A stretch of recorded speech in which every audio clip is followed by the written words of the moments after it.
32 రేకుల పద్మం చూసారా ఎంత చక్కగా వచ్చిందో.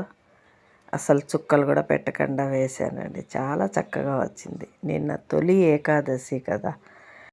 ఆషాఢ మాసంలో వచ్చే ఈ ఏకాదశి శయన ఏకాదశి అని కూడా అంటారండి. చాతుర్మాసం అంటే 4 మాసాల పాటు స్వామి యోగ నిద్రలోకి వెళ్తారంట. మళ్ళీ కార్తీక మాసంలో వచ్చే ఏకాదశి నాడు స్వామి మేలుకుంటారని చెప్తున్నారు మన పెద్దవాళ్ళు.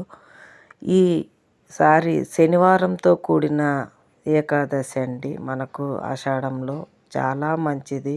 విష్ణు సహస్రనామం చదువుకొని స్వామికి గోవింద, జై శ్రీమన్నారాయణ, నమో భగవతి వాసుదేవాయ, శ్రీనివాస గోవింద, మనకి ఏది నోటికి పలకడానికి వస్తుందో స్వామిని అనర్గళంగా అలా భక్తితో స్మరించుకుంటే చాలా మంచిది అని చెప్తున్నారు.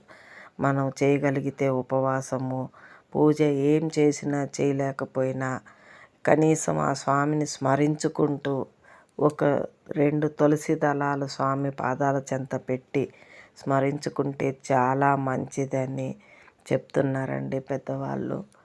ఆ స్వామిని చూడండి, ఆయనను చూస్తే అసలు అలా చూస్తూ ఉండాలనిపిస్తుంది.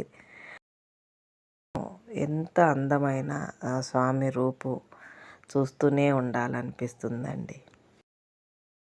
ఈ వీడియో నచ్చినట్లయితే గోవిందా అని కామెంట్ చేయండి, లైక్ చేయండి.